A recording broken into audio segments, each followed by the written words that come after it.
Kajian Kitab.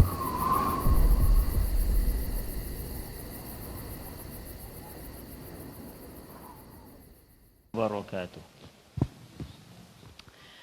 Innal hamdalillah nahmaduhu wa nasta'inuhu wa nastaghfiruh wa na'udzu billahi min shururi anfusina wa sayyiati a'malina may yahdihillahu fahuwal muhtadi wa may yudlil falan tajida lahu waliyyan mursyida. Asyhadu an la ilaha illallah wahdahu la syarika lah wa asyhadu anna Muhammadan abduhu wa rasuluh alladzi la nabiyya ba'dah.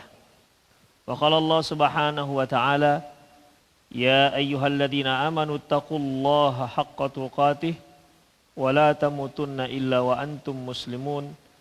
Ya ayyuhalladzina amanu taqullaha wa qulu qawlan sadida yuslih lakum a'malakum wa yaghfir lakum dhunubakum wa man yuti'illaha wa rasulahu faqad faza fawzan 'azima. Ya ayyuhan nasu taqu rabbakumul ladzi khalaqakum min nafsin wahidah wa khalaqa minha zawjaha wa batha minhuma rijalan katsiran wa nisaa'a wattaqullaha alladzi tasaaluna bihi wal arham innallaha kana 'alaikum raqiba. Amma ba'du, inastaqal hadithi kitabullah wa khairal hadi hadi Muhammad sallallahu alaihi wasallam wa syarral umur muhdatsatuha wa kullu muhdatsatin bid'ah wa kullu bid'atin dhalalah wa kullu dhalalatin finnar. Ikhwah wa akhwat azallahu wa iyyakum, alhamdulillah Allah Subhanahu wa taala masih melapangkan dada kita dan hingga kita dapat melangkahkan kaki kita di majlis taklim ini dalam pengajian min wasayas salaf lisyabab, wasiat-wasiat ulama salaf untuk para pemuda. Namun sebelum kita mulai, saya harap pada ibu-ibu yang bawa anak, mohon anaknya ditertibkan. Jangan dibiarkan kalau dia membuat keributan. Jangan sampai mengganggu yang lain di saat yang lain sedang serius dalam belajar. Ikhwah azallahu wa iyyakum, kita hari ini masuk pada al-wasiyatul khamisah, wasiat yang kelima. Baik, silahkan akhi.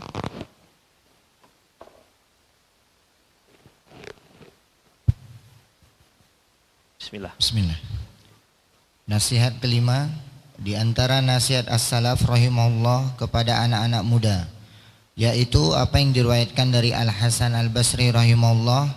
Dia sering berkata, ya ma'syaras syabab, alaikum bil akhirati fatlubuha, fakasiran ra'ayna man talabal akhirata fa'adrakaha ma'ad dunya, wa ma ra'ayna ahadan talabad dunya fa'adrakal akhirata ma'ad dunya. Wahai anak-anak muda, perhatikanlah kehidupan akhirat. Carilah ia, karena kami sering melihat siapa yang mencari akhirat, lalu dia mendapatkannya bersama dunia. Dan kami tidak pernah melihat seseorang mencari dunia, lalu dia mendapatkan akhirat bersama dunia. Ini adalah peringatan yang sangat penting dari Imam Al-Hasan Al-Basri rahimahullah untuk anak muda agar mengarahkan konsentrasinya ke kehidupan akhirat.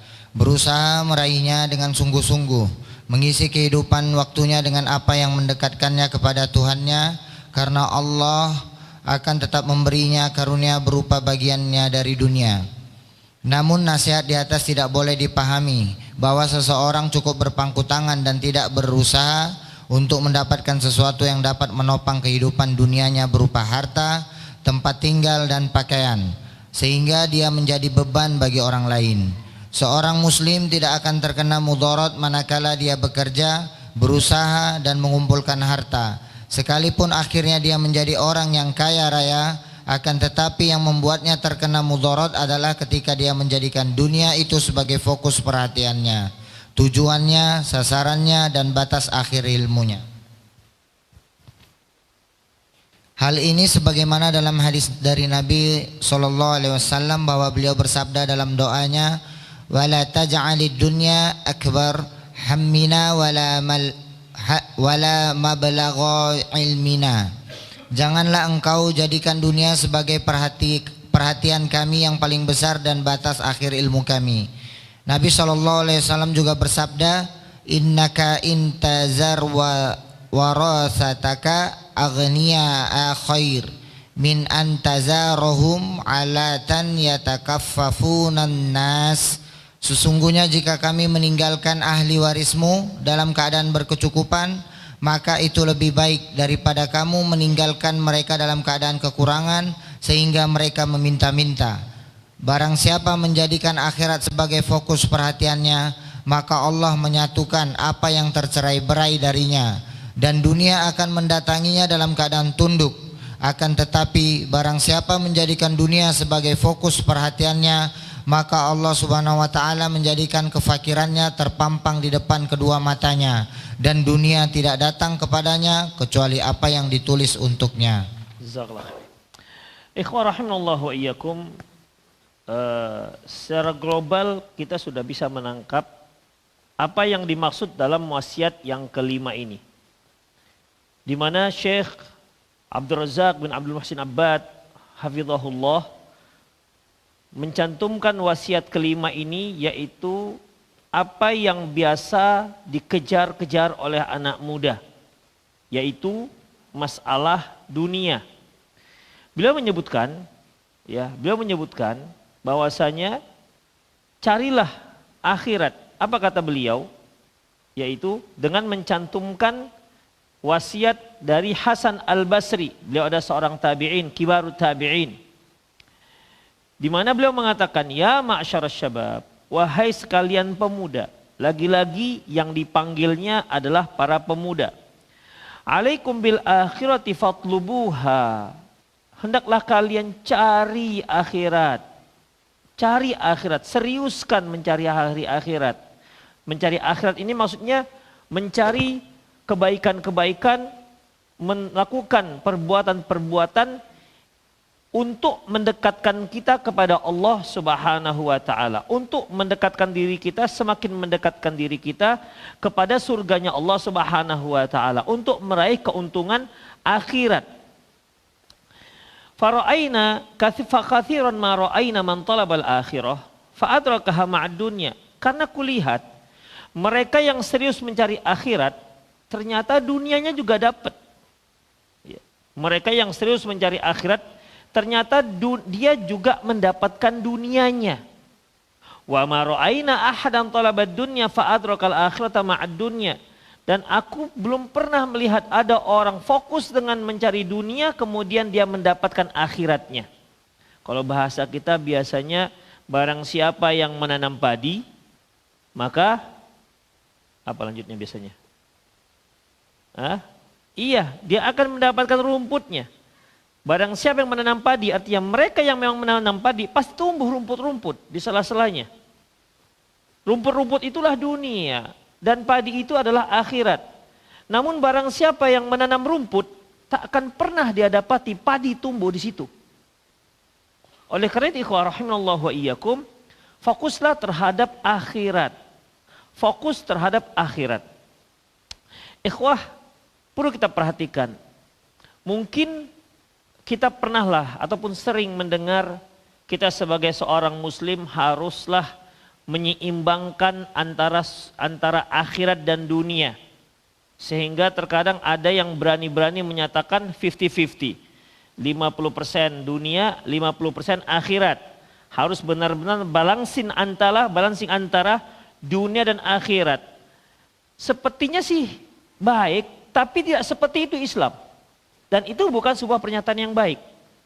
Karena pernyataan benar dan tidaknya sebuah pernyataan itu standarisasinya adalah Al-Quran dan Sunnah Rasulullah SAW. Maka kita lihat apa kata dunia, apa kata Al-Quran, perbandingan antara dunia dan akhirat. Allah Subhanahu Wa Taala mengatakan, wal akhiratu khairul laka minal ula.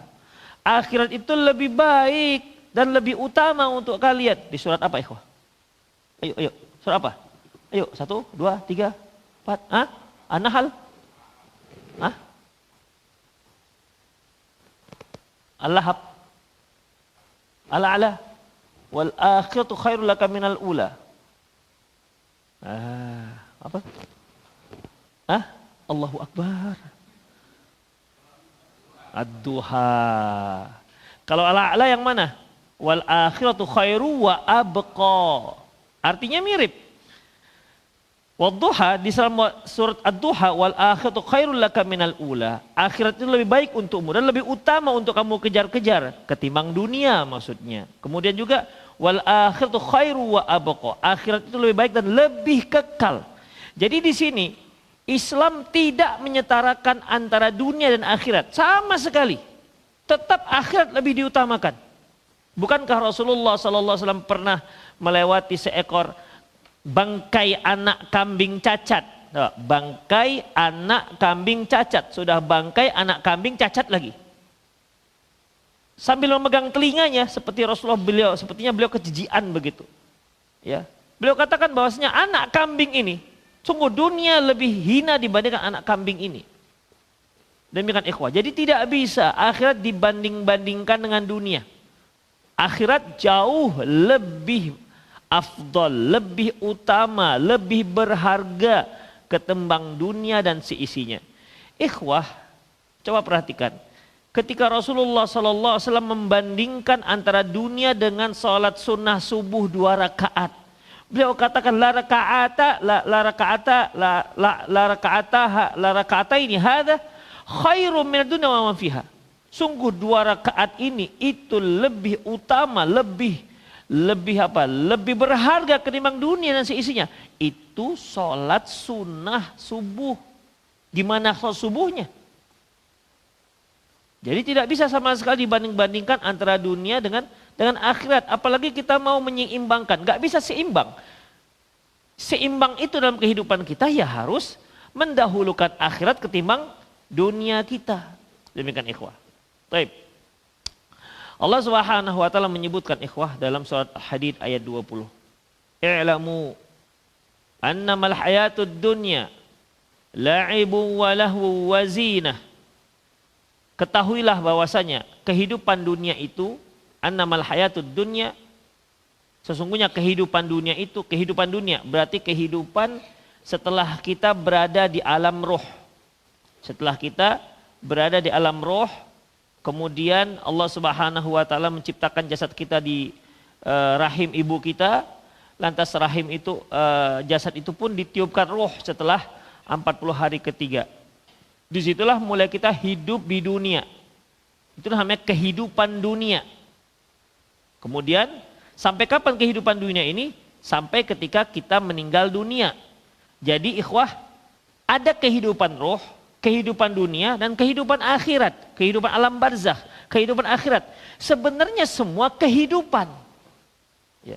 Semuanya ini dikatakan kehidupan, gak ada yang gak hidup. Jadi kapan kita mati, ikhwah? Masuk kita ke dunia, kehidupan dunia. Begitu meninggal masuk kehidupan alam barzakh. Begitu hari kiamat masuk kehidupan akhirat. Terus yang matinya kapan? Kapan matinya? Gak ada mati-mati dong kita. Semuanya kehidupan. Ikhwah, dikatakan kita meninggal dan mati apabila kita mendefinisikan hidup itu adalah hanya di dunia. Ketika kita meninggalkan dunia, maka otomatis kita dikatakan meninggal. Demikian ikhwah, meninggal. Itu dia.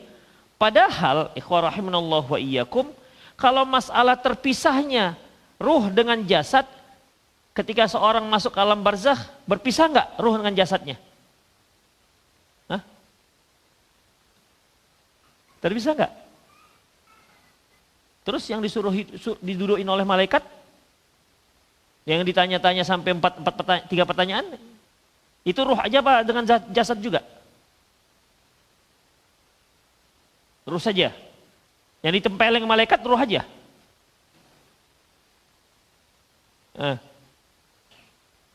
Ikhwah, itu dengan jasad.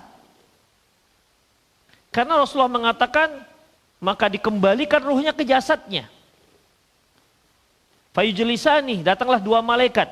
Faja'ahu malakani azraqani aswadan. Datanglah dua malaikat yang warnanya warna dongker. Warna dongker. Jadi warna-warna dongker itu warna malaikat nungkar nangkir. Aswadani azraqan, yang hitam kebiru-biruan.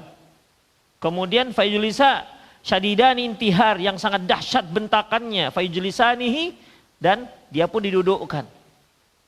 Itu ikhwah. Tetapi jasadnya sudah jasad alam barzakh. Makanya kalau ada yang membuat MP3 direkam gimana pertanyaannya, gak akan nyambung. Gak akan nyambung. Karena alamnya sudah berbeda. Demikian ikhwah rahiminallah wa iyyakum. Ya, jadi innamal hayatud dunya wa'lamu, ketahuilah, annamal hayatud dunya la'ibun. Kehidupan dunia itu la'ib. La'ib itu artinya main-main. Kita nih hidup ini main-main ikhwah. Ya. Gak serius. Apa buktinya main-main?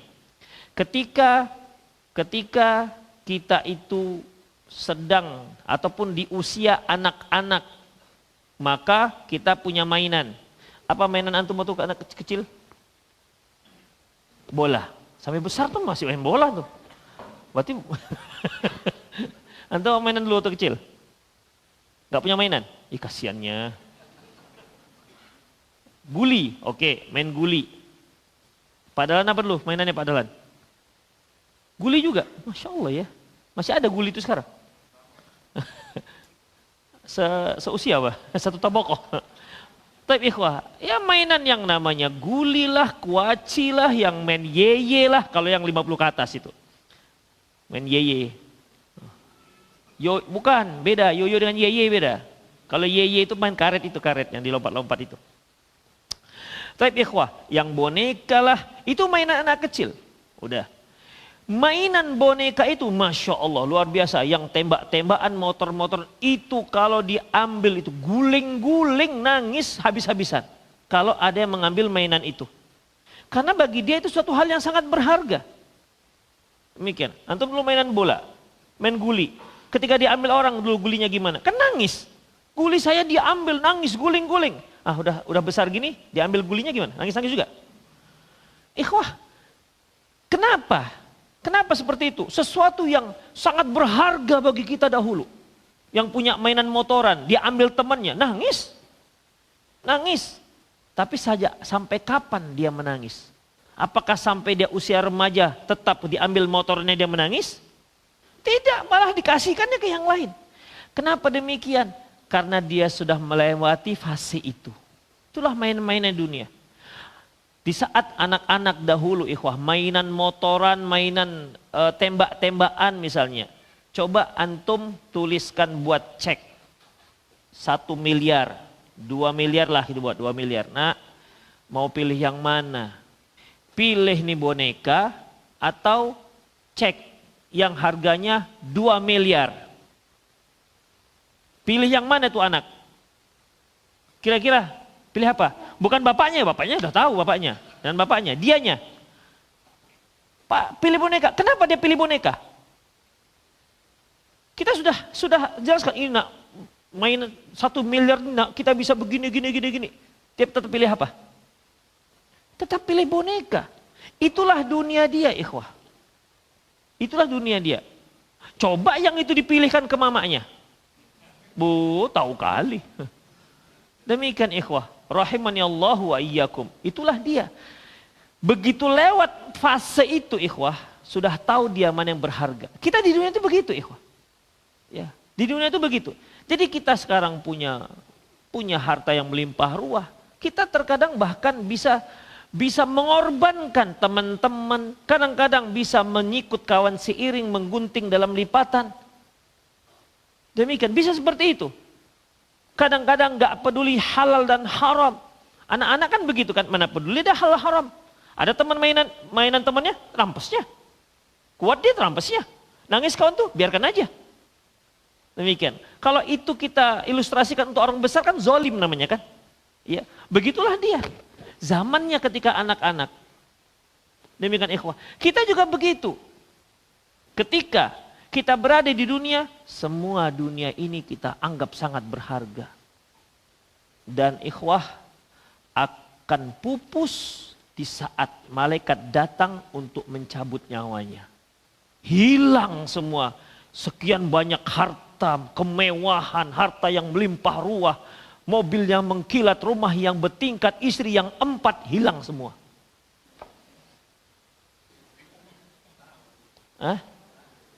Iya begitu ikhwah. Tinggallah amalan yang kita bawa. Hilang semuanya. Saya tanya antum. Antum kalau mau dimatikan sekarang ini, siap nggak? Mau dicabut nyawa antum hari ini? Siap nggak? Yang sudah aja. Yang sudah siap coba tunjuk tangan, yang sudah siap aja. Kenapa nggak siap? Antum kenapa nggak siap? Banyak urusan. Urusan? Oh banyaknya dosa.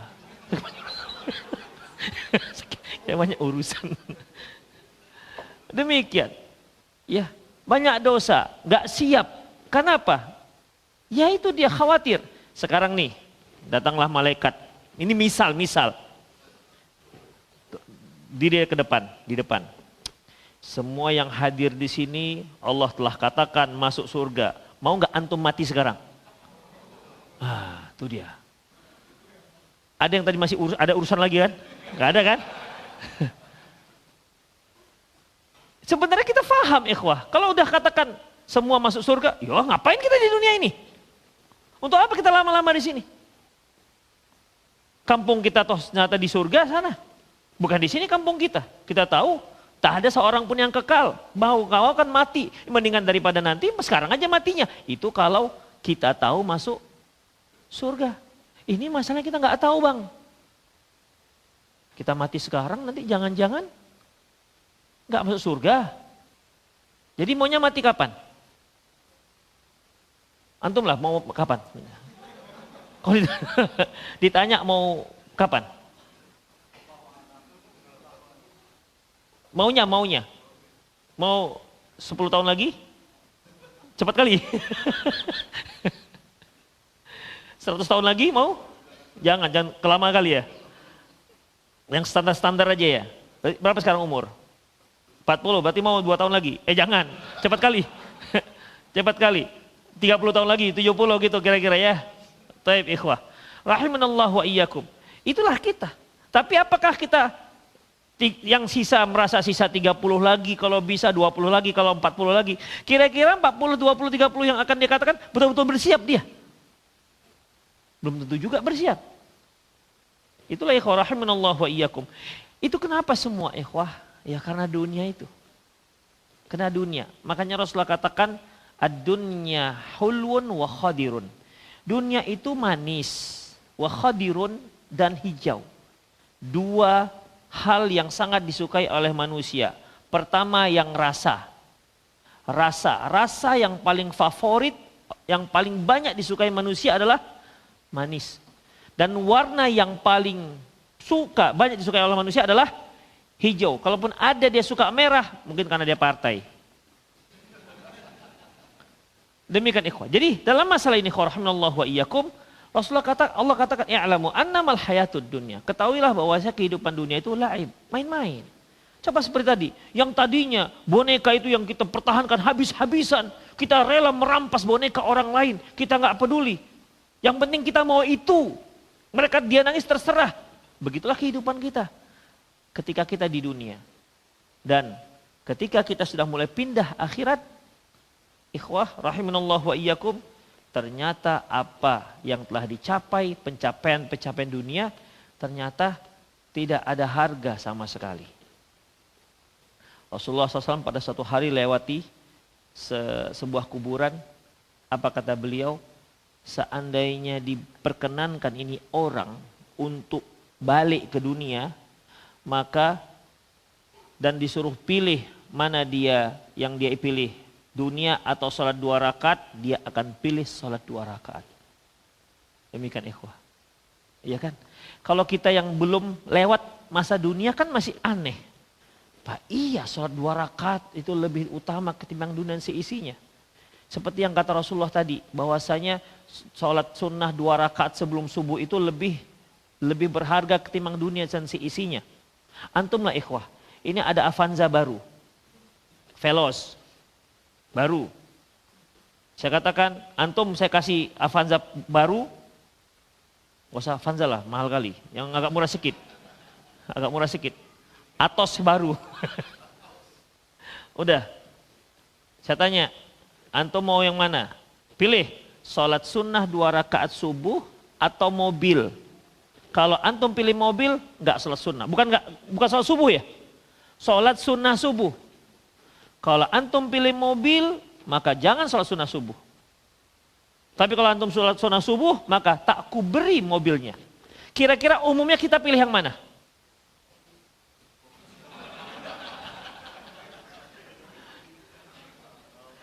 Memang bapak-bapak itu lebih tawadu, ikhwah.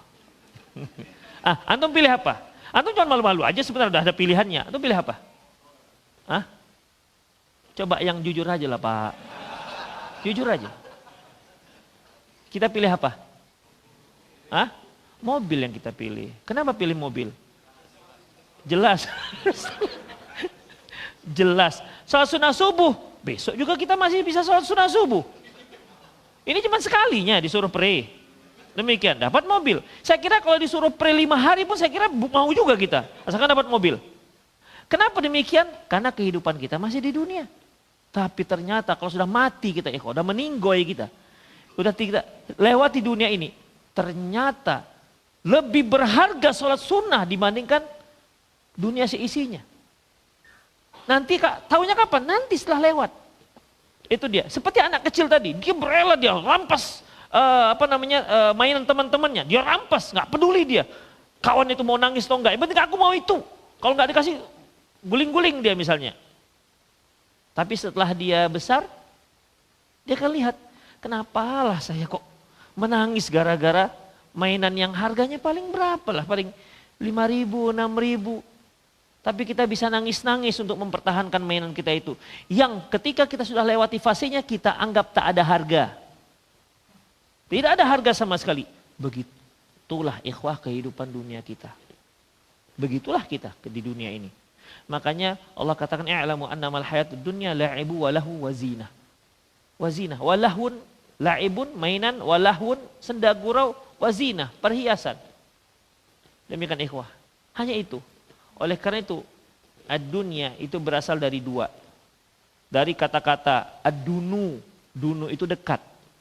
Ad-dunu, dekat dengan kita. Sekarang ini kita berada di alam dunia. Yang kedua, ad-daniyah. Ad-daniyah yaitu hina. Daniyah, dikarenakan hinanya. Itu yang dikatakan, berasal dari kata-kata ad-dunya. Demikian ikhwah, rahimanallahu wa iyyakum. Baik. Allah Subhanahu wa taala mengatakan, wa mal hayatud dunya illa mata'ul ghurur. Tidaklah kehidupan dunia itu kecuali kesenangan yang menipu. Kesenangan yang semu. Ya, kesenangan yang semu. Ikhwah, ketika kita ditraktir teman, ayo nanti malam pulang taklim, saya traktir ya kita makan.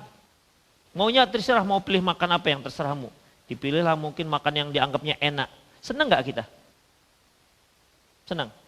Senang ya. Karena gratis ya. Biasanya kalau makanan di traktir itu gurih dan entah kenapa. Ketimbang kalau kita bayar. Baik. Jadi senang kita. Kenyang Masya Allah. Kenyang. Tambah Masya Allah. Tambah. Terus sampai kapan tuh senang? Bisa sampai setahun? Enggak ikhwah. Pulang dia ke rumah malam. Dah hilang. Hilang. Udah hilang ikhwah nikmatnya. Mengenai lezatnya sampai lidah. Lewat lidah sudah enggak. Tinggal pengaruhnya terhadap perut karena kenyang. Kenyang setelah digiling oleh perut, dia habis isya. Setelah itu lapar lagi kan? Cari lagi kan? Begitulah dunia. Jadi kesenangannya semu. Kesenangannya semu. Demikian. Kita punya mobil baru. Bahagia kita, Allahu Akbar, Masya Allah, Subhanallah dapat mobil baru, mengkilat. Coba antum tengok sehari-hari, tiap hari. Itu aja dilihat itu mobil. Mobil yang tadi sangat senang, kita nggak punya, kita sekarang sudah punya. Itu mobil yang kita senang ketika mendapatnya di awal pertama sekali, itu menjadi biasa-biasa saja setelah lewat sekian bulan. Ya. Biasa-biasa aja. Setelah lewat sekian bulan. Ya, walaupun masih senang tapi nggak seperti yang pertama. Demikian ikhwah. Kepingin kalau bisa yang baru lagi. Demikian ikhwah. Itulah dunia ini. Baik yang sesuatu yang bagus maupun yang tak bagus, semuanya biasa-biasa saja. Akhirnya biasa-biasa saja. Antum melihat seorang istri misalnya, antum Masya Allah menikah dengan seorang istri yang cantik, jililta, Masya Allah, kembang kampung. Pokoknya dialah yang terpilih, yang pokoknya menjadi buah bibir para laki-laki dan bapak-bapak. Berhasil antum persunting. Maka kecantikan dia itu ya paling hanya beberapa lama. Orang-orang mengatakan cantik, istrinya cantik, cantik. Bagi dia yang melihat hari-hari, apakah tetap masih cantik seperti yang pertama kali dia lihat? Enggak, dia sudah biasa-biasa saja. Demikian, sudah biasa-biasa saja. Orang mengatakan dia cantik, ya yang bagi suaminya biasa-biasa saja. Karena kecantikannya itu nanti akan diiringi dengan gimana dia mendengar ngoroknya ketika dia tidur. Oh cantik-cantik ngorok, misalnya begitu kan. Gimana lahapnya dia makan, dan seterusnya. Itu akan mengurangi. Demikian ikhwah. Yang tadinya sangat cantik menjadi biasa-biasa saja. Demikian ikhwah. Menjadi biasa-biasa saja. Intinya kalau kita hanya mengagumi fisik dunia, itu akan menjadi biasa-biasa saja. Sehebat apapun yang kita dapati, akan menjadi biasa-biasa saja. Dan suatu hari akan sampai pada titik kita bosan dengan itu. Dia perlu diperbaharui lagi. Demikian. Makanya ibu-ibu kalau hanya sekedar merehab wajah, suatu hari akan sampai pada titik dia itu menjenuhkan. Fisik itu menjadi menjenuhkan. Tinggallah sebenarnya adalah akhlak. Akhlak, budi pekerti, itulah yang tetap akan kokoh. Ya, menjadi sesuatu yang sangat menarik. Ikhwah rahimanallahu wa iyyakum. Itulah kehidupan dunia. Mata'ul ghurur menjadi kesenangan yang biasa-biasa saja yang menipu. Mereka yang tinggal di mana ini? Di Medan perumahan yang paling mewah mana? Malibu? Oke, jangan 5.000. 6.000 kita buat supaya lebih. Jangan 5.000, 6.000 supaya lebih mewah lagi misalnya. Itu kan karena pertama. Berikutnya dia tinggal di sana lama-lama kan biasa-biasa saja. Itulah dunia, mata'ul ghurur, kesenangan yang menipu. Kesenangan yang menipu. Beda halnya dengan akhirat. Ada dalam sebuah hadis, bahwasanya di surga itu ada ini ikhwah, pasar. Jadi para pedagang-pedagang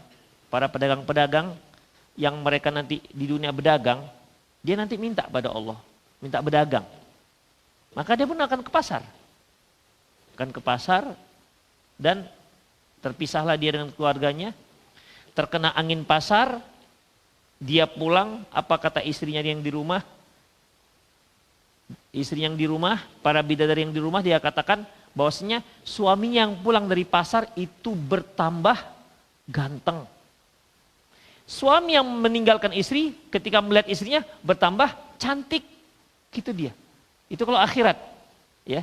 Terus bertambah. Kalau antum pulang dari pasar, terutama pasar Sukarame lah misalnya. Apakah tambah ganteng? Kira-kira tambah wangi? Saya nggak yakin. Nggak yakin saya tambah wangi. Namanya juga pasar ikhwah. Itulah ikhwah rahimanallahu wa iyyakum. Bedanya. Baik, kita lihat, lanjutkan dulu. Ya. Kemudian ikhwah rahimanallahu wa iyyakum. Jadi kita nggak boleh mengambil dunia. Nggak boleh kita mencari dunia. Bukan itu yang dimaksud syariat. Ya. Walaupun Allah mengatakan wa mal hayatud dunya illa mata'ul ghurur. I'lamu annamal hayatud dunya la'ibu wa lahu wa zinah wa tafakhurun bainakum matakatsu fil amwal wal aulad. Wa mal hayatud dunya illa mata'ul ghurur. Wal akhiratu khairu minal ula wal akhiratu khairu abqa. Apakah maksudnya ini semua kita tinggalkan ini dunia? Bukan itu yang dimaksud dalam syariat. Bukan itu yang dimaksud oleh Allah Subhanahu wa taala. Allah Subhanahu wa taala mengatakan yang dicela oleh Allah Subhanahu wa taala bal tu'thirunal hayatad dunya. Kalian lebih mengutamakan kehidupan dunia ketimbang akhirat. Surat apa? Wadduha. Tadi wadduha terus. Bal tu'thirunal hayatad dunya. Itu kan lanjutan yang ayat tadi. Bal tu'thirunal hayatad dunya. Lanjutnya wal akhiratu khairul wa abqa. Kalian lebih mendahulukan dunia ketimbang akhirat. Ini yang dilarang. Untuk mendapatkan dunia, kalian mengorbankan akhirat kalian. Ini yang tidak dibolehkan. Mencari dunia silahkan. Islam ini merupakan agama yang diturunkan oleh Allah Subhanahu wa taala yang aturannya aturan kehidupan dunia, bukan kehidupan akhirat peraturannya. Makanya kita lihat ada di situ muamalah, di situ ada perdagangan, di situ ada bagaimana ada bersama tetangga, di situ diatur bagaimana dalam berkeluarga, diatur seluruhnya ikhwah. Itu semua kan kehidupan dunia. Itu yang diatur di dalam Islam. Demikian ikhwah. Kita ini hidup di dunia, gak mungkin kita tinggalkan dunia. Dalam masalah makan saja ikhwah. Cobalah, tinggalkanlah dunia terkait dengan masalah makan. Gak makan-makan. Gak bisa. Antum harus makan. Kemudian, apakah bisa dengan zikir 33 kali, tasbih 33 kali, tiba-tiba ting, lontong muncul? Bisa? Bisa begitu? Ikhwah, ada saatnya bisa. Yaitu tahun ketiga, 1 tahun sebelum munculnya Dajjal. Itu orang mukmin makannya dengan zikir. 3 tahun sebelum datangnya Dajjal, Rasulullah katakan, tahun pertama di antara yang 3 tahun ini Allah Subhanahu wa taala akan menahan sepertiga hujan. Otomatis sepertiga tumbuhan pun akan akan berkurang.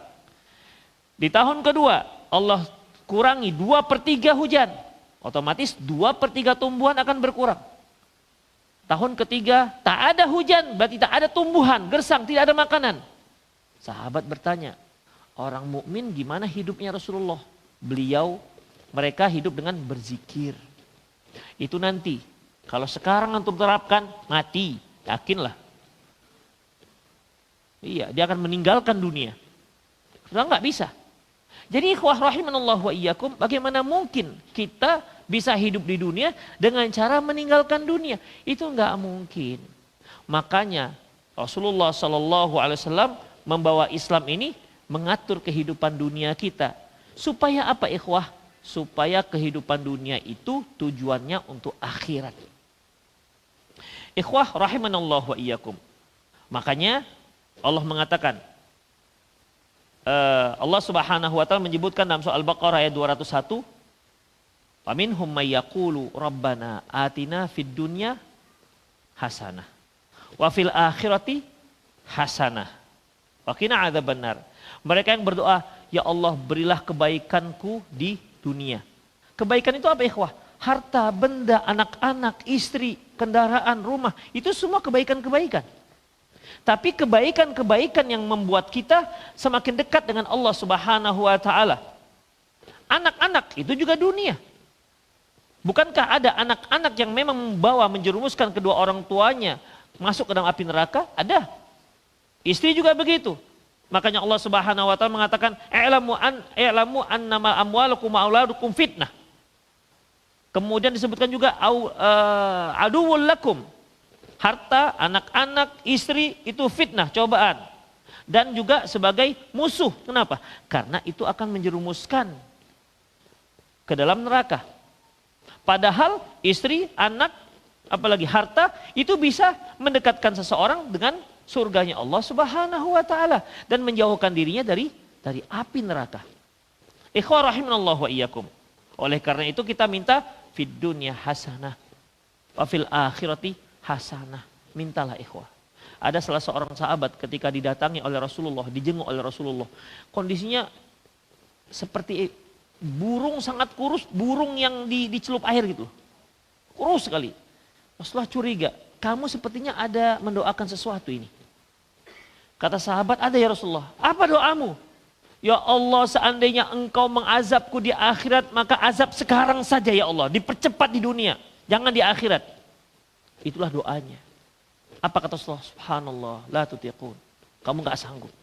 Kenapa engkau nggak katakan Rabbana atina fid dunya hasanah wa fil akhirati hasanah? Kenapa nggak minta itu? Kenapa minta dicepat-cepat azab di dunia saja? Kenapa nggak kamu minta diampuni? Itu kan lebih jelas, ikhwah. Jadi lebih real. Ya, lebih real. Kamu berdosa. Oke, siapa di antara kita yang nggak berdosa? Siapa di antara kita nggak salah? Semua kita ada salah, semua kita ada dosa. Hanya ada yang ketahuan, ada yang nggak ketahuan. Itu aja masalahnya. Kenapa kita dipuji-puji orang? Karena dia nggak tahu apa kesalahan kita. Seandainya dia tahu apa kesalahan kita, dia takkan sekalipun memuji kita. Demikian, karena nggak tahu ajanya dia. Demikian ikhwah. Terus, ya kita diperintahkan Allah untuk istighfar, mohon ampun, taubat nasuhah. Jika dosa tersebut adalah dosa-dosa yang besar, mohon ampun kepada Allah. Itu yang diinginkan oleh Allah Subhanahu wa taala. Tidak sekali-sekali Allah inginkan agar diazabnya itu dipercepat. Enggak begitu caranya. Kita disuruh untuk minta di dunia baik dan di akhirat baik. Di dunia bahagia di dunia, ya, tenang, sukacita dengan ibadah kepada Allah, dan di surga dan di akhirat masuk surga. Kalau di dunia foya-foya, di akhirat masuk surga, itu bisa nggak kira-kira? Nggak bisa. Surga itu suatu hal yang mahal, harus dicari. Ya, harus ada imbalannya. Ikhwah rahimanallah wa iyyakum. Kemudian surat An-Nahl ayat 122. Allah mengatakan, wa atina fid dunya hasanah wa innahu fil akhirati laminas sholihin. Ini doanya orang-orang soleh, ya. Berikanlah kami di dunia kebaikan dan sesungguhnya mereka di akhirat termasuk orang-orang yang soleh. Dunianya dapat, akhiratnya juga dapat.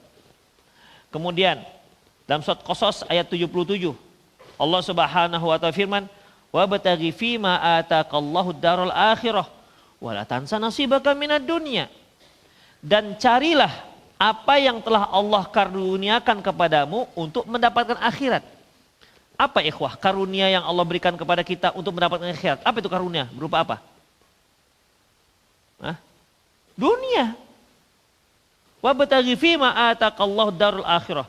Dan gunakanlah apa yang telah Allah anugerahkan kepadamu untuk mendapatkan akhirat. Apa itu ikhwah? Waktu, harta, keluarga, tahta. Itu semua dunia. Tapi gunakan untuk akhirat. Tapi jangan semuanya kalian habiskan untuk dunia kalian. Tapi walatan sanasibaka minad dunia. Kamu juga perlu dunia. Kamu juga perlu dunia. Demikian ikhwah. Boleh nggak kita kalau taklim datang ke Masjid Muwahhidin ini pakai helikopter? Boleh nggak kira-kira? Ya boleh, nggak ada masalah. Ya. Naik pesawat jet. Boleh nggak? Kalau bisa mendarat? Boleh. Walaupun punya si Shopee, biarkan saja. Yang penting numpang boleh. Demikian ikhwah. Nggak masalah. Saya nggak mempermasalahkan. Antum punya mobil mewah misalnya. Boleh, silahkan. Tapi digunakan untuk mendapatkan akhirat. Coba bayangkan. Antum punya Hiace baru. Berapa isinya itu? 12. Hiace baru. Kemudian antum bilangkan, ikhwah-ikhwah yang mau pergi ngaji silahkan datang jam sekian, kita naik mobil baru Hiace. Kalau nggak sanggup datang biar saya yang jemput. Habis itu kita makan. Ada nggak yang mau ikut? Banyak ikhwah. Mama-mama pun, kami juga lah, nggak, mama nggak ikut. Ikhwah, itu kan caranya mendapat dunia dengan mendapatkan akhirat. Itu yang dimaksud ikhwah. Gak ada masalah, ya. Tapi ingat bahwasanya mendapatkannya harus dengan cara akhirat, dengan cara apa yang disyariatkan oleh Allah Subhanahu wa taala, tidak dengan cara melanggarnya. Begitu ikhwah, gak ada masalah, ya. Al-Hafiz Ibnu Hajar Asqalani, dia punya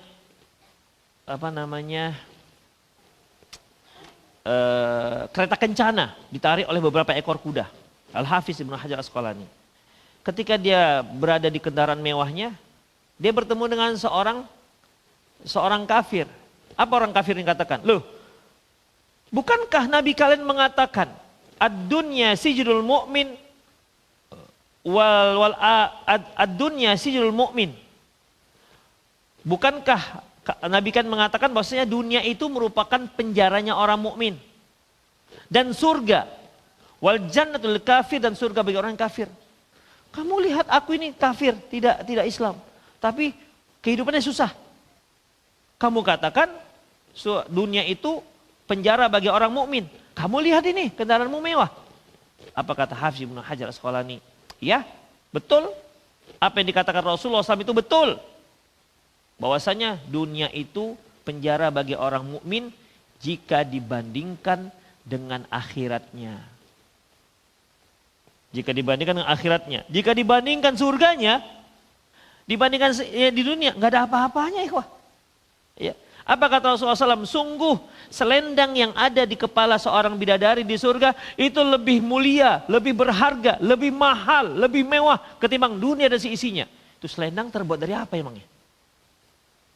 La maudhi'u sauti ahli jannah khairum minad dunya wa man fiha. Sungguh tempat gantungan cambuk seorang penduduk surga itu lebih mahal, lebih mewah, lebih berharga ketimbang dunia dan seisinya. Itu tempat cambuknya, bukan cambuknya ya, cambuknya lebih mewah lagi. Demikian, sebegitu perbandingannya antara dunia dan akhirat. Makanya kalau dibandingkan aku hanya pakai kendaraan mewah, ya dibandingkan nanti akan kami dapati di surga, ini nggak ada apa-apanya. Ini bagaikan penjara. Kamu walaupun miskin dan kamu kafir, ini masih surga dibandingkan neraka yang akan menunggumu. Surgamu di sini walaupun kamu miskin. Karena nanti di akhirat dia akan dibalbal habis-habisan di dalam neraka. Begitu ikhwah, rahimani Allah wa iyyakum. Jadi yang dimaksud dengan ayat yang telah kita baca yaitu bukan berarti kita harus menolak dunia. Tidak mungkin itu. Kita makhluk dunia. Dunia itu didapati dengan usaha. Allah yang telah mengatakan laqad khalaqnal insana fi kabad. Kami telah ciptakan manusia itu dalam keadaan susah. Dunia ini sebenarnya susah. Semewah-mewahnya orang di dunia ini itu sebenarnya masih susah jika dibandingkan dengan akhirat. Ya. Ikhwah rahimanallah wa iyyakum. Saya berikan contoh lain, surah Al-A'raf ayat 31. Al-A'raf ayat 31, apa kata Allah? Kulu washrabu, disuruh makan, minum silahkan, gak ada masalah. Wala tusrifu, tapi jangan berlebihan. Ketika dia sudah berlebihan, dia sudah melanggar akhirat. Kamu sudah melanggar akhiratmu, makanya silahkan makan, silahkan minum, gak ada masalah makan dan minum. Yang lezat silahkan. Gak ada pernah Rasulullah menyuruh makanlah tapi jangan yang lezat-lezat. Minumlah tapi jangan yang enak-enak. Jangan yang biasa-biasa saja. Kalau bisa minumnya itu yang pahit-pahit aja. Gak usah minum teh manis dingin. Tapi minum teh pahit gitu. Jadi disunahkan minum teh pahit. Tidak disunahkan minum teh manis dingin. Gitu. Gak ada pernah ikhwah. Tidak pernah ada satupun syariat kita menyuruh kita. Gak boleh minum dan makan yang enak-enak. Siapa bilang? Gak ada. Ya. Silakan, selama dia masih dengan cara yang halal, masih dalam koridor dalam pendekatan diri kita kepada Allah Subhanahu wa taala, dipersilahkan dapati. Sehingga Allah Subhanahu wa taala menyebutkan dalam surah Al-A'raf ayat 32. Qul man harrama zinatallahi allati akhraja li'ibadihi wat thayyibatu minar rizq. Katakan ya Muhammad, siapa yang berani-berani mengharamkan perhiasan yang Allah keluarkan untuk hamba-hambanya, wat thayyibatu minar rizq, dan rezeki yang baik-baik. Qul hiya lil ladzina amanu fil hayatid dunya. Katakan ya Muhammad, semua yang baik-baik, perhiasan di muka bumi ini, kemewahan itu untuk orang-orang yang beriman semasa dia hidup di dunia, khalisatan yaumal qiyamah, dan untuk dia khusus di hari kiamat. Artinya kalau di dunia ini kami peruntukkan untuk orang-orang yang soleh. Walaupun orang-orang kafir juga dapat. Tapi khusus di akhirat orang kafir itu nggak dapat. Ini kami khususkan untuk orang soleh saja. Ayat mengatakan begitu. Demikian ikhwah. Ayat mengatakan begitu. Kemudian Dalam hadis yang diriwayatkan oleh Imam Muslim dari Abi Dzar Al-Ghifari, para sahabat datang kepada Rasulullah sallallahu alaihi wasallam, "Ya Rasulullah, dhahaba ahlud duthur bil ujur." Ya Rasulullah, sungguh orang-orang kaya telah pergi membawa sekian banyak pahala. Fima, kata Rasulullah, kenapa kok bisa begitu? Yusalluna kama nusalli wa yasumuna kama nasum wa yatasaddaquna bifuduli amwalihim. Mereka salat seperti kami salat, mereka berpuasa seperti kami puasa, tapi mereka ketika mereka berinfak, kami enggak punya fulus untuk diinfakkan. Mereka bisa. Wa yatasaddaquna bifuduli amwalihim. Mereka bersedekah dengan sisa-sisa harta mereka. Mereka punya uang untuk berinfak, bersedekah, zakat. Kami enggak bisa melakukan amalan ini. Apa kata Rasulullah? Alaysa qad ja'alallahu ma tasaddaquna bihi. Loh, bukankah Allah ada menjadikan sesuatu yang bisa kalian jadikan sebagai infak? Jadi infak sedekah itu tidak harus dengan duit. Sahabat bertanya, gimana itu ya Rasulullah? Inna likulli tasbihatin sadaqah, wa likulli takbiratin sadaqah, wa likulli tahmidatin sadaqah, al-amru bil ma'ruf sadaqah, wan nahyal munkar sadaqah, wa fi bid'i ahadikum sadaqah. Bukankah tasbih sedekah, takbir sedekah, tahmid sedekah, wa tahlil sedekah, kemudian al-amru bil ma'ruf itu sedekah, wan nahyal munkar juga sedekah. Wa fi bid'i ahadikum fi sadaqah. Bahkan di kemaluan kalian itu juga ada sedekah. Sahabat bertanya lagi, ayati ahaduna syahwatahu kana lahum wizr ajrun? Loh, Rasulullah, kalau ada seorang suami yang mendatangi istrinya, mendatangi syahwatnya dengan istrinya, dia dapat pahala? Apa kata Rasulullah? Ara'aita law wada'aha fil halal fil haram. Loh, kalau dia lakukan dengan wanita yang haram, akana alaihi wizrun? Bukankah dia berdosa? Ya, kata sahabat. Wa kadzalika law wada'aha fil halal kana lahu ajrun. Demikian juga kalau dia letakkan di yang halal, maka dia dapat pahala. Itu ikhwah. Jadi hubungan suami istri itu juga ibadah. Demikian. Jadi bukan hanya tasbih, taklil, sedekah. Kemudian satu lagi ikhwah rahimallahu wa iyyakum. Ya.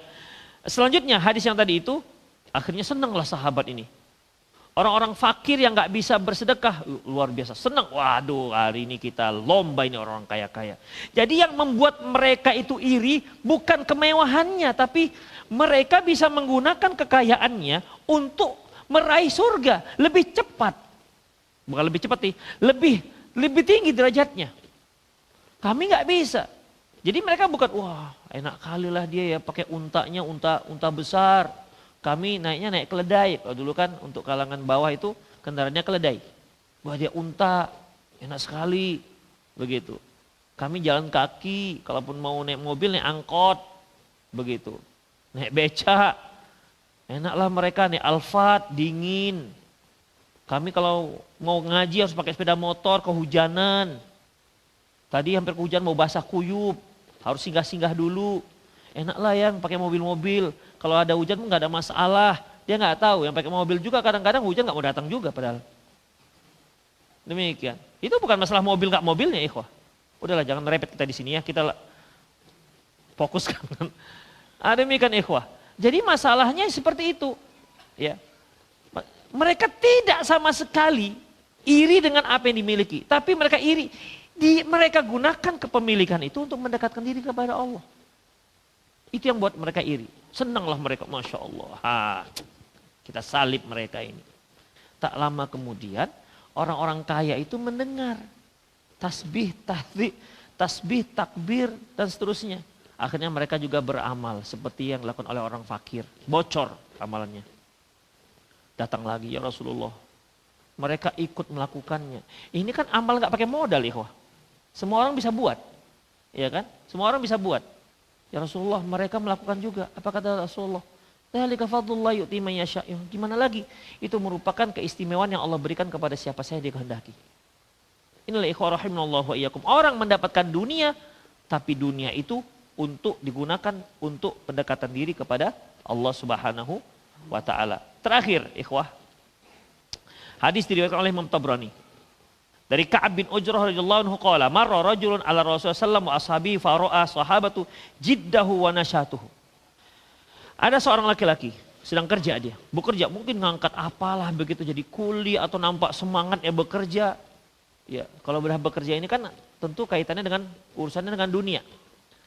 Sahabat melihat orang ini gesit, giat kerjanya, semangat kerjanya, kuat orangnya. Apa kata mereka? Mereka berkomentar. Ibu-ibu, anaknya tolong ditertibkan sampai ke depan suaranya. Apa kata sahabat? Ya Rasulullah, lau kana hadza fi sabilillah. Ya Rasulullah, seandainya gesit dia ini, kuat dia ini, dia gunakan untuk jihad fisabilillah, untuk perang jalan Allah ini baru paten kali lah ini Rasulullah. Apa tanggapan beliau? In kana kharaja yas'ala waladi sighar fa huwa fisabilillah. Kalau dia bekerja seperti itu untuk menafkahi anaknya yang kecil-kecil, itu juga fisabilillah. Jadi sebenarnya antum bekerja, ada yang bekerja sebagai pegawai. Masuk jam 8, pulang jam berapa? Pulang jam 5, 8, 9, 10, 11, 12, 1, 2, 3, 4, 5. 9 jam bekerja. Ikhwah, kalau sekadar bekerja, itu orang kafir-kafir juga suaminya bekerja. Tapi mereka, watarjuna minallahi ma la yarjun. Kalian tuh berharap kepada Allah yang tidak mereka harapkan.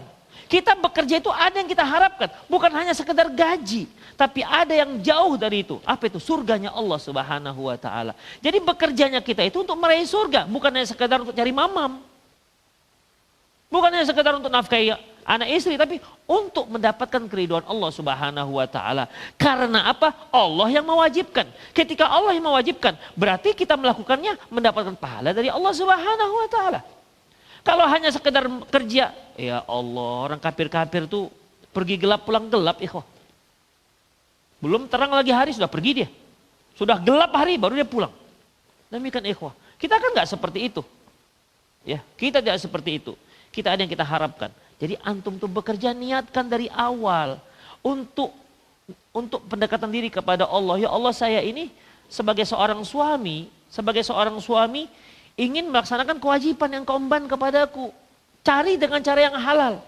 Makanya para salafus saleh terdahulu ikhwah, ketika dia keluar rumah, dia diantar oleh istrinya. Apa pesan istrinya? Bang, bahasa kita lah ya, bang, kami itu sabar. Dan kami itu tidak bisa sabar dengan neraka. Tapi kami masih bisa sabar dengan kekurangan. Itu pesannya. Artinya bawa rezeki yang halal pulang. Jangan bawa yang haram. Demikian ikhwah. Karena rezeki yang haram itu ikhwah. Sudahlah buat doa tak makbul. Susah beramal. Karena kalau kita mengkonsumsi rezeki yang haram. Itu membuat kita susah beramal. Susah beramal. Demikian ikhwah. Jadi bagaimana? Ya berupaya semaksimal mungkin. Kemudian untuk mendapatkan anak yang soleh, istri yang solehah. Itu bagaimana? Termasuk rezeki yang halal itu juga pengaruh. Ya. Jadi kalau antum misalnya, aduh istri saya kok bandel kali ya begitu. Susah disuruh, anak juga begitu. Coba introspeksi. Jangan-jangan tuh rezeki yang haram. Coba perhatikan. Ikhwah rahimani Allah wa iyyakum. Itulah dia. Wa in kana kharja yas'ala abawai syaikhaini kabiraini fa huwa fi sabilillah. Kalau dia keluar rumah untuk menafkahi kedua orang tuanya yang sudah tua, nggak bisa lagi berusaha, itu juga fi sabilillah. Wa in kharaja yas'ala nafsih ya'iffuha. Kalau dia keluar rumah untuk bekerja agar dirinya tidak meminta-minta, fa huwa fi sabilillah. Itu fi sabilillah. Wa in kana kharaja yas'ariya'an wa mufakharatan. Kalau dia keluar rumah bekerja seria sebagai untuk membangga-banggakan diri, fahuwa fi sabili syaitan, maka dia di jalan syaitan.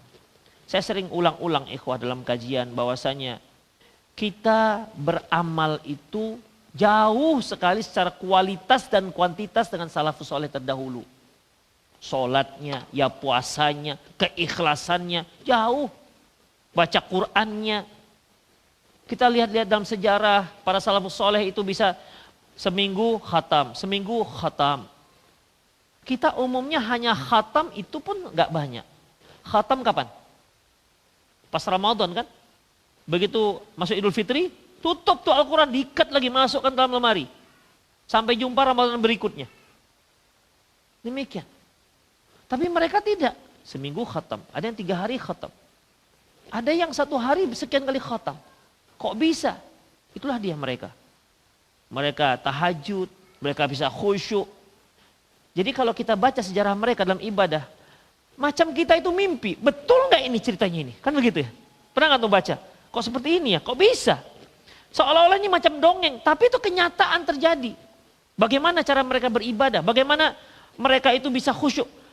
Mungkin Anda pernah dengar ikhwah, ketika ada seorang tabi'in atau seorang ulama di mana mau tidak mau kakinya harus diamputasi, apa yang mereka lakukan? Kan biasanya disiram khamar tuh.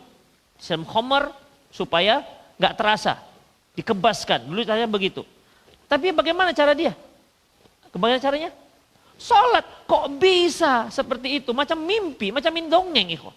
Coba antum sholat, tiba-tiba datang pacat dari depan begini jalan.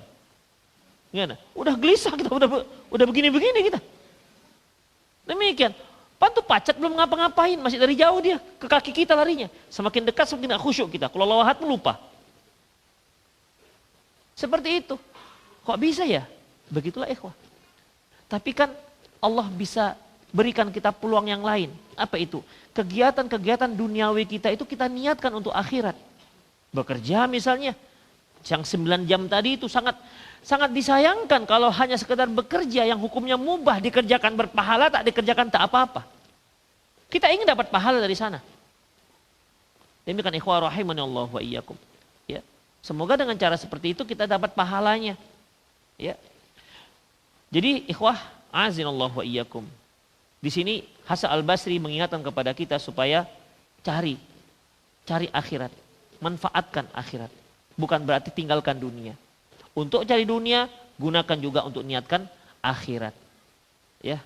Dan Rasulullah SAW pernah mengatakan dari Zaid bin Sabit, Rasulullah bersabda, "Man kanat dunya hammuhu farraqallahu alaihi amrahu wa ja'ala faqrahu baina 'ainaihi." Barang siapa yang memang tujuan hidupnya itu untuk dunia, untuk dunia, maka Allah jadikan dia kefakiran di hidungnya. Berapapun yang dia dapati, dia tidak akan pernah merasa puas. Walam ya'tihi minad dunya illa ma kutiba lahu. Sementara tidak akan dia dapati dunia kecuali apa yang telah ditakdirkan. Seorang semakin gandrung dengan dunia, ya, dan dia menyampingkan akhirat ikhwah, akan menjadi orang miskin. Walaupun orang melihat dia mewah. Kalau kita tanyakan misalnya, para koruptor. Para koruptor itu curinya apa? Ayam. Jemuran. Sandal di masjid dicurinya. Kota infak masjid dicongkelnya. Enggak kan? Terus hasilnya berapa Pak? 100.000? 200.000? Sejuta? Enggak, itu targetnya. Dia bisa mendapatkan miliaran. Terus dia gunakan apa? Itu miliaran itu untuk apa? 100 triliun bagi-bagi misalnya. Terus okelah satu orang dapat 100 miliar. Terus dia apain tuh duit? Untuk sarapan? Sarapan 100 miliar. Demikian ikhwah. Kita hitung ya. Makanan sarapan paling mahal berapa harganya? Sampai orang sarapan 10 juta. Hah? Apalagi daerah Jalan Halte sekarang, enggak sampai sejuta-juta juga. Mencirim, lontong pun masih pakai telur 10.000 standar. Demikian. Okelah dia sarapan di hotel bintang 7 misalnya, saking mewahnya itu. Dia beli lontong sepiring harganya 10 juta. Okelah, nggak tahu entah dari apa, entah dari pakis mana taruhnya nggak tahu lah kita. 10 juta, oke 10 juta. Okelah 10 juta. Terus makan siangnya berapa juta? Satu orang. Bisa seorang dalam satu hari itu untuk dirinya sendiri menghabiskan 100 juta untuk dirinya, untuk badannya? Nggak bisa ya, nggak bisa. Terus kemana itu duit? Ya kan kalau kita pikir-pikir mau diapain tuh duit sebanyak itu? Buat rumah, oke, buat rumah. Berapa istrinya? Saya kan cuma satu istrinya itu. Yang resmi maksudnya. Demikian. Anak berapa? Oke, 5 anaknya. Berarti dia butuh kamar berapa? Hah? Suami istri nggak mungkin masing-masing kamar kan? Itu satu kamar udah. Suami satu kamar, anak satu, udah 5, jadi 6. Kamar pembantu 1, 7. Apa lagi? Ruang olahraga, tuh fitness 1, oke 8. Hah? Apa? Oke, driver 3 masing-masing. Apa iya? Begitu ikhwah. Demikian. Tapi ternyata rumahnya sangat besar. Itulah dia. Itu karena apa ikhwah? Karena tujuan hidupnya dunia. Tak ada yang cukup. Tak cukup-cukup. Itulah dia. Padahal kebutuhan hidupnya nggak begitu banyak. Tetapi mangkanatil akhiratu hammuhu, barang siapa yang menjadikan akhirat itu sebagai tujuan hidupnya, ja'alallahu ghina fi qalbi. Allah jadikan kaya itu di hatinya. Walaupun orang melihat dia fakir, tapi dia kaya. Karena memang sebenarnya dalam Islam itu kekayaan itu nilainya dalam hati. Bukan di harta benda. Rasulullah yang mengatakan, laisal ghina an katsatil arad, walakinnal ghina ghinan nafs. Tidaklah orang yang kaya itu yang banyak harta bendanya, tetapi yang dikatakan kaya adalah kaya hatinya. Karena sesungguhnya bahagia itu di hati, bukan di harta benda. Jadi kesimpulannya apa ikhwah kajian hari ini? Bahwasanya carilah akhirat. Tapi bukan berarti kita mencari akhirat dengan meninggalkan dunia kita. Enggak. Cari dunia kita untuk mendapatkan akhirat. Ya. Jangan salah persepsi dalam menghadapi dunia. Bukan berarti kita disuruh dari pagi sampai pagi lagi kita disuruh di masjid, iktikaf, puasa, baca Quran, zikir, sampai pagi lagi. Sementara kita punya banyak tanggung jawab. Bukan itu yang diperintahkan oleh Allah Subhanahu wa Ta'ala. Karena ketika kita memberikan hak orang yang di bawah tanggung jawab kita, itu juga merupakan sebuah ibadah. Itu merupakan pahala. Demikian ikhwah. Bahkan kehidupan dunia hari-hari, tersenyum. Tuh, tersenyum juga ada nilai ibadahnya. Ada nilai akhiratnya. Tabassumuka fi wajhika li akhika fi wajhika lahus laka sadaqah. Kamu tersenyum di hadapan saudaramu itu sedekah. Tapi antum kalau untuk niatnya untuk memberi infak untuk Masjid Muwahhidin, kami nggak terima hanya senyum. Ya, itu nggak termasuk senyuman itu. Senyuman itu bolehlah, tapi itu nggak termasuk untuk, nggak bisa bangun dia kalau hanya senyum. Mana Ustadz yang mau bangun? nggak jadi dia. Itu perlu fulus. Demikian ikhwah rahimanallah wa iyyakum. Ya, jadi seorang yang manhajnya benar, imannya benar, dia malah akan semakin giat dalam mengisi hari-harinya untuk kegiatan-kegiatan yang dapat lebih mendekatkan dirinya kepada Allah Subhanahu wa Ta'ala. Baik berupa ibadah mahdhah seperti sholat, zikir, baca Quran, maupun kegiatan dunia yang diniatkan itu untuk mendapatkan akhiratnya juga.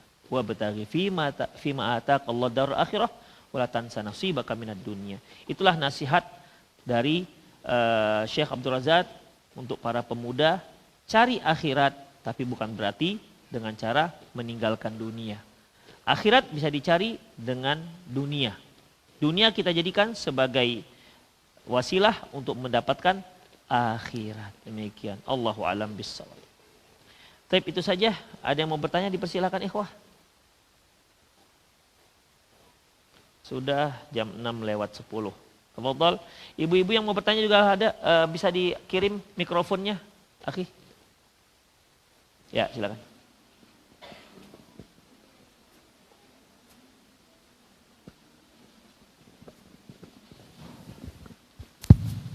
Tentang hadis tempat meletakkan cambuk di surga itu lebih baik daripada dunia dan seisinya, apakah itu hakiki atau majazi? Dan kalau dia hakiki, timbul pertanyaan dalam diri saya untuk mencambuk apa di surga itu? Ikhwah azallah, ke pertanyaan Bapak ini, yang kata Rasulullah, sungguh tempat cambuk di surga itu lebih berharga ketimbang dunia yang seisinya, itu hakiki apa majas? Terus kalau memang hakiki itu untuk cambuk siapa? Untuk cambuk siapa? Ikhwah rahimani Allah wa iyyakum, pernah nggak antum melihat ada cambuk jadi hiasan dinding? Sebagai alat tradisional. Ada kan? Jadi tidak harus untuk mecut orang. Tidak harus untuk mecut. Kalau untuk mecut, ya mungkin ada yang dipecut. Ya kan? Jadi ikhwah, apakah hakiki atau majazi? Pada dasarnya di dalam bahasa Arab dan di dalam bahasa apapun, semua itu hakiki hingga ada data yang menyatakan bahwa itu adalah majazi. Saya berikan contoh. Ibu-ibu tenang. Saya berikan contoh, ikhwah. Kalau saya katakan, ya, saya melihat harimau. Apa yang antum pahami dengan harimau di sini? Apa definisinya? Hah? Hewan kan? Hewan. Hewan, ya sudah terbayang kita lah apa itu harimau. Yang belang-belang itulah dia. Tapi kalau saya katakan, saya melihat harimau, lantas dia naik ke mimbar dan berkhutbah. Apa yang antum bayangkan dengan harimau itu? Hah? Hah? Seorang orator, orang yang pemberani, itulah dia. Kenapa yang harimau pertama yang kita bayangkan binatang buas, harimau kedua kita bayangkan orang? Karena ada kalimat penguatnya. Demikian juga dalam bahasa yang lain. Bahwasanya kalau di sana ada bahasa, maka kita wajib mengartikannya makna hakiki. Tidak boleh kita artikan majazi kecuali kalau ada dasarnya.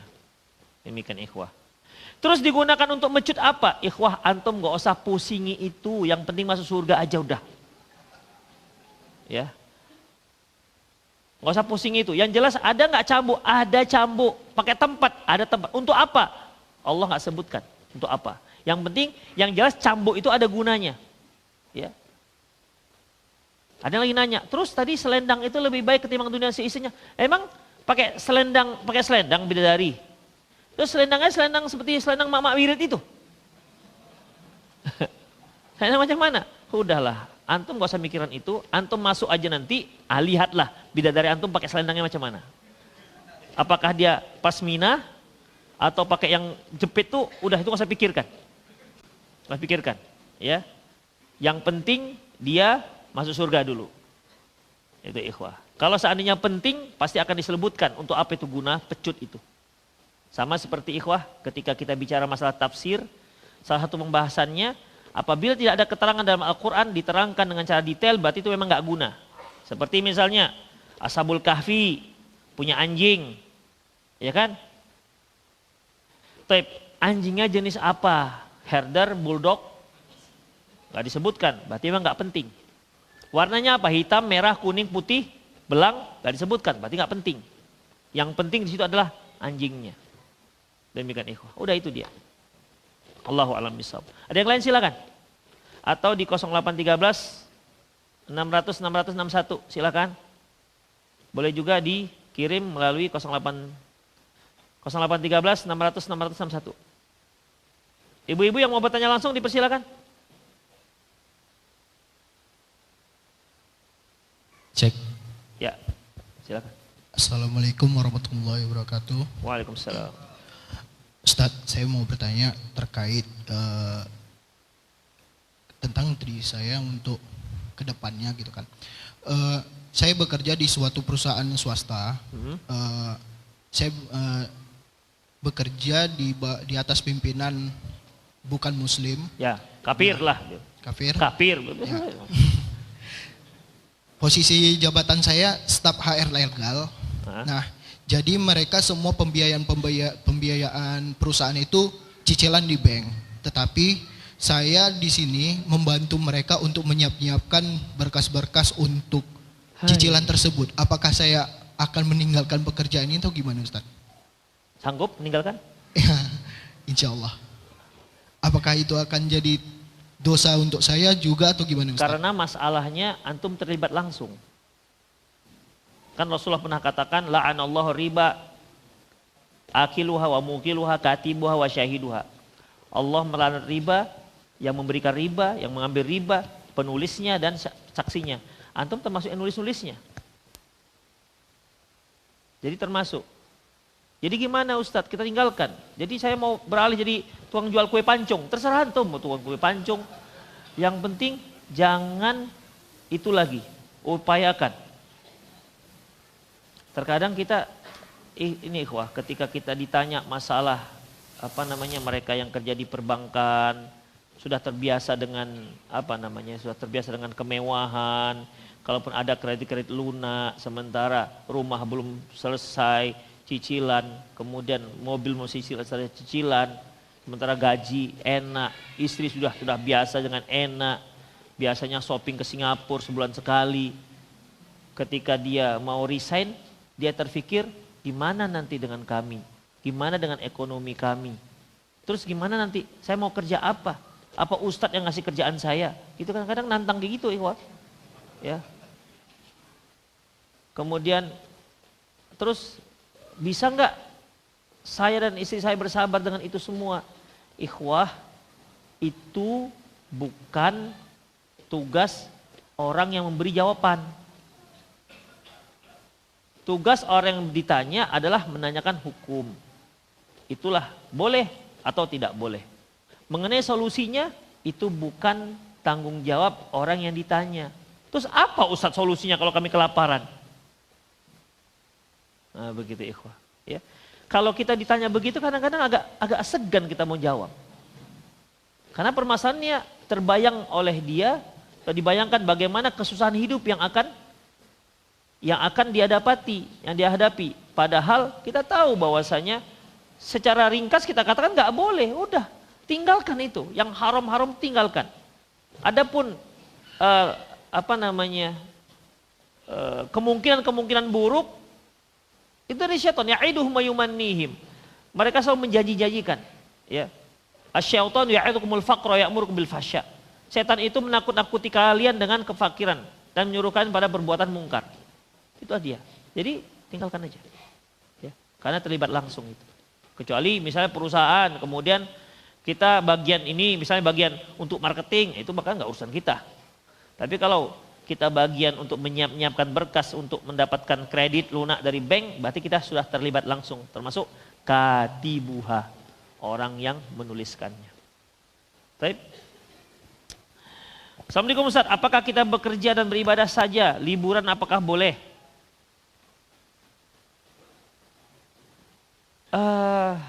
Liburan memang ada kerja nggak liburan?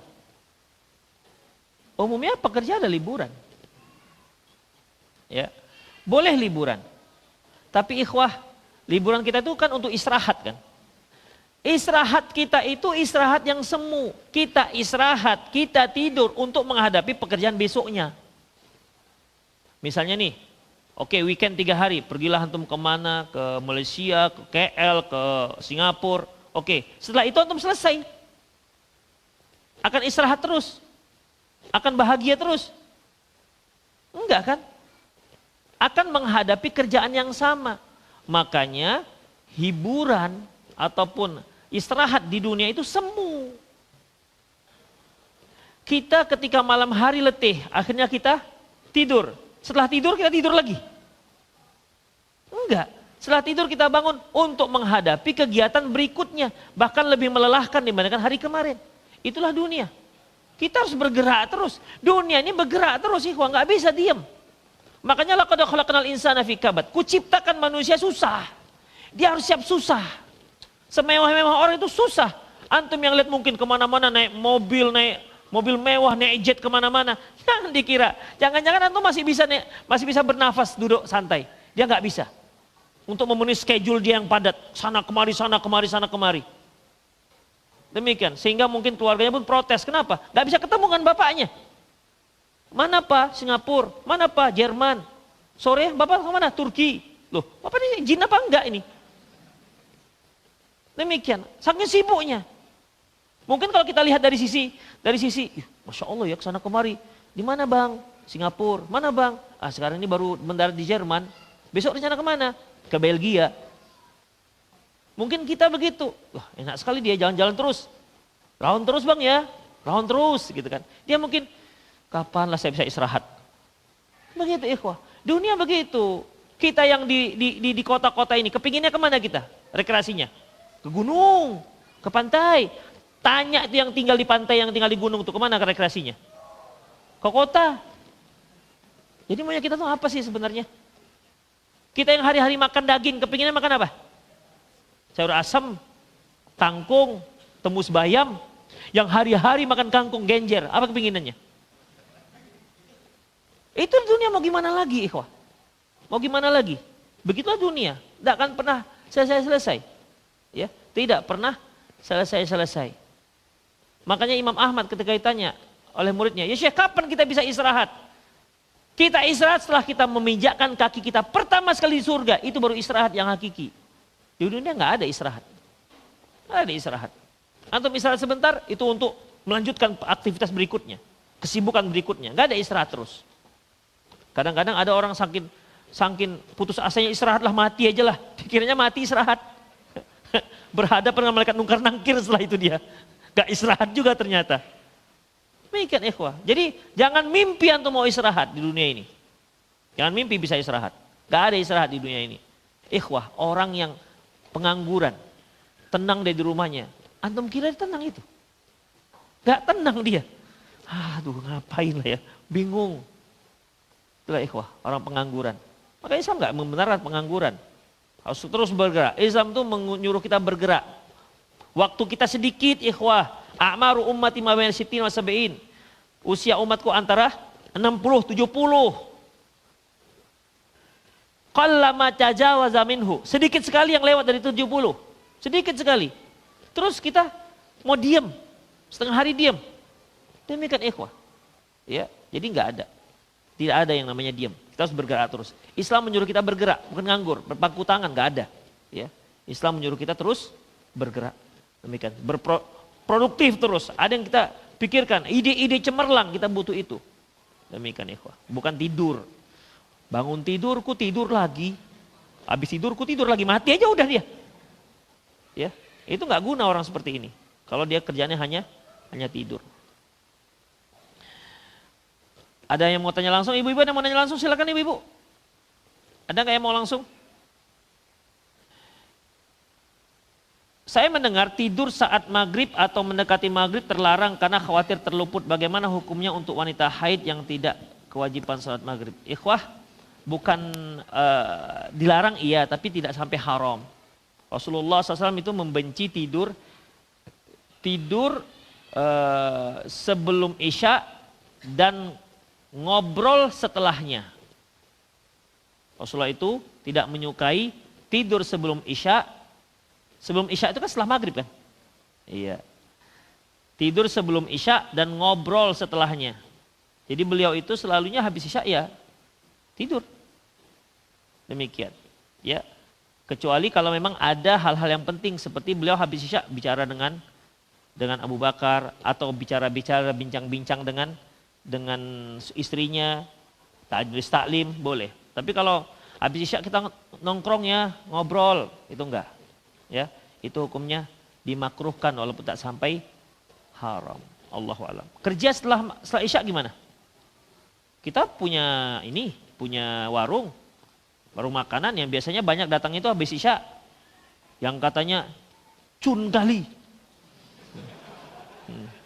Kemana-mana sudah biasa cun kali udah. Nah gimana? Begitu orang datang nggak cunnya.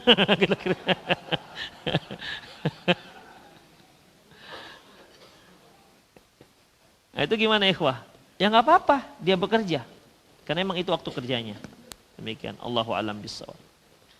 Jadi tidaklah sampai yang disebut dengan haram. Saya mendengar ada pendapat zikir setelah sholat harus dizaharkan, bukan dengan sir. Apakah ada pendapat Ustadz? Ada. Yaitu hadis yang diriwayatkan oleh Imam Bukhari dari Abdullah bin Abbas di mana dia mengatakan wala na'rifu inqida'a salati Rasulullah illa bitakbir.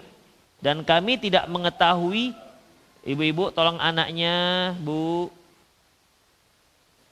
Dan kami tidak mengetahui selesainya salat Rasulullah kecuali dengan takbir. Kecuali dengan takbir. Dan Ibnu Abbas pada waktu itu masih junior. Ya, junior. Dari sinilah seperti para ulama Saudi Arabia mengatakan bolehnya disunahkannya zikir dengan dijaharkan. Jahar itu bukan teriak-teriak, tapi kedengaran. Subhanallah, subhanallah, subhanallah, subhanallah, subhanallah. Jadi bukan sir, bukan. Jadi subhanallah, subhanallah, subhanallah, subhanallah.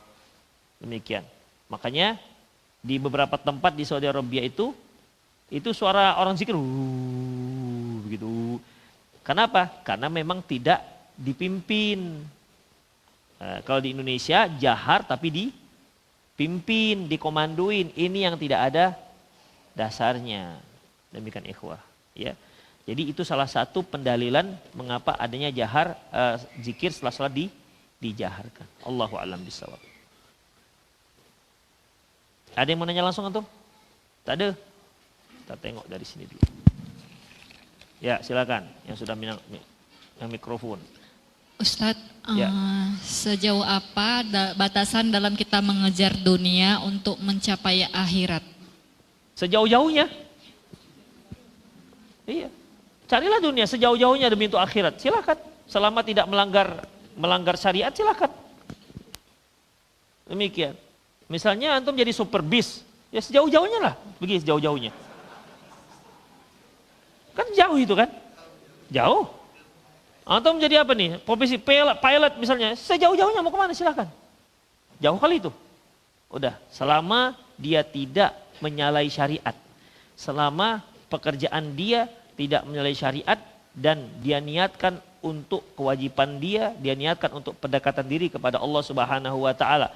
Misalnya hasilnya untuk keluarganya, untuk orang-orang miskin, demikian ikhwah, untuk diwakafkan ke Masjid Muwahhidin, termasuk juga itu. Ya, jadi dalam masalah ini silakan sejauh-jauhnya, nggak apa-apa, ya, nggak apa-apa. Tapi tetap dalam bingkai syariat dan dalam aturan syariat, nggak apa-apa.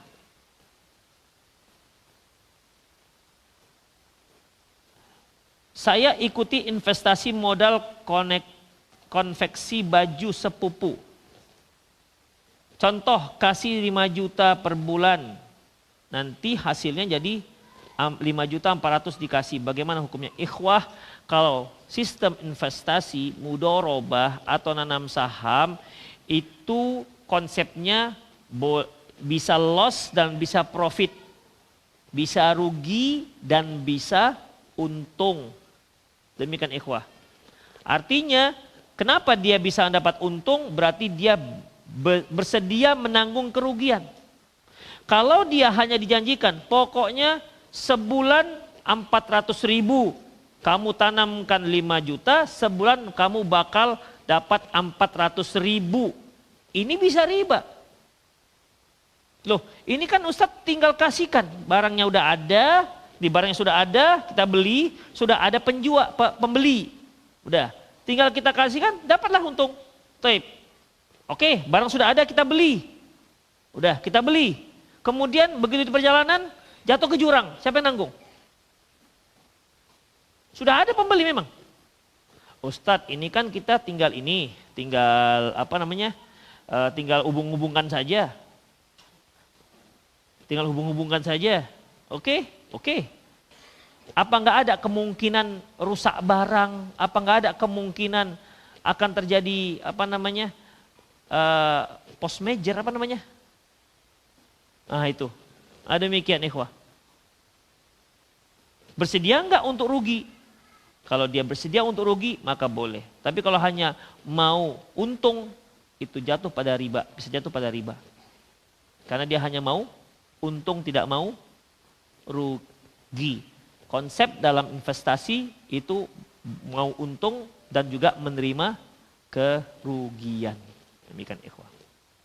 Dan dia nggak boleh statis sekian tiap bulan sekian, karena tidak ada seorang pun dalam usaha apapun dia bisa menentukan untung saya sebulan pasti sekian, itu tidak ada. Pasti akan ada naik dan turunnya. Demikian ikhwah. Allahu a'lam. Ada lagi? Bapak Ibu sekalian, kalau menulis pertanyaan jangan panjang-panjang. Ini bersambung. Dia pencet bersambung di bawah. Ada baca bahasa birunya, bacaan biru, bersambung. Jangan bersambung lagi. Singkat dan padat. Bagaimana cara mudah untuk menundukkan pandangan, khususnya menundukkan pandangan kepada akhwat yang memakai cadar karena seakan terlihat lebih menarik daripada yang tidak memakai. Banyak kali alasannya.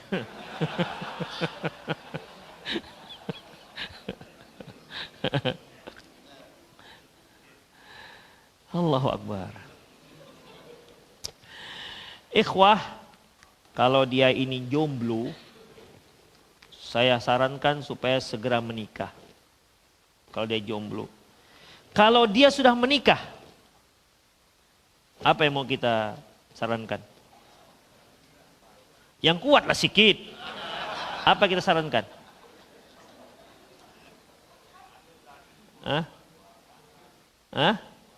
Ulang. Ikhwah, begini.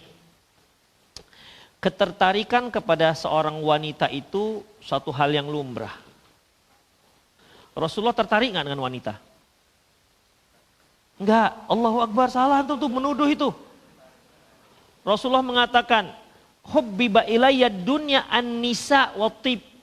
Yang paling kucintai di dunia ini adalah wanita dan minyak wangi. Itu Rasulullah. Jadi kalau antum ada mengatakan sok-sok soleh gitu kan, saya udah nggak suka lagi ya dengan nggak suka lagi dengan perempuan. Berarti memang perlu ada, mungkin pertama memang penyakitan dia, nggak sehat, atau memang perlu diruqyah. Kalau dia normal, dia pasti suka dengan perempuan. Hanya saja ikhwah, rahimanallahu wa iyyakum, dalam Islam itu ada aturannya. Dia, ikhwah, diperintahkan untuk menundukkan pandangan. Gimana caranya? Ya diusahakan saja menundukkan. Diusahakan untuk menundukkan. Demikian ikhwah, rahimanallahu wa iyyakum. Kalau dia punya istri, kemudian nggak bisa tunduk-tunduk juga. Nah, coba tanya istrinya, gimana solusinya? Diskusi dengan istri, Dik, abang sepertinya cocok dengan yang bercadar-cadar ini. Begitu. Oh iya, mungkin istrinya nggak bercadar. Oke, jadi gimana? Suruhlah istri bercadar biar dia, istri saya sudah bercadar, begitu. Karena dia lebih tertarik dengan yang bercadar. Demikian. Atau enggak, maksud abang bukan kamu yang bercadar, Dik. Ada cadar yang maksud abang itu ada cadar-cadar yang lain. Oke, diskusikan saja. Ya, diskusikan saja. Semoga ada jalan keluarnya. Tapi saya nggak mampu Ustadz, puasa. Sebulan 3 kali. Nggak bisa juga, naikkan dosisnya Senin Kamis. Nggak bisa juga, naikkan dosisnya puasa Nabi Daud. Nggak juga puasa wisol yang sampai subuh. Sampai subuh, bukanya sampai subuh. Insya Allah antum mantap lah hasilnya. Antum akan rasakan kasihan itu puasa. Ya, jangankan melihat perempuan. Kepala pun nggak bisa diangkat. Insya Allah. Insya Allah. Insya Allah. Karena itu tips dari Rasulullah Sallallahu Alaihi Wasallam. Ustadz, beri nasihat atau sindiran yang kuat bagi kami yang dah lama ngaji tapi tidak nambah-nambah ilmu dan hafalan Quran, bahkan baca pun masih belum fasih. Gimana ya? Banyak kali tersinggung nanti kalau ini yang kita bahas. Jadi ikhwah, pertama mohon kepada Allah Subhanahu wa taala istiqomah. Istiqomah dan mohon ditambahkan ilmu. Wa qur rabbi zidni ilma. Ini merupakan doa yang Allah menyuruh para nabi untuk mendoakannya. Aku Rabbi zidni ilma. Mohon kepada Allah agar ditumbuhkan keinginan untuk ilmu dan agar ditambahkan ilmu. Demikian ikhwah. Dan ya cari komunitas yang memang semangat. Misalnya biasanya komunitasnya habis taklim kongko-kongko. Misalnya habis taklim sudah pulang.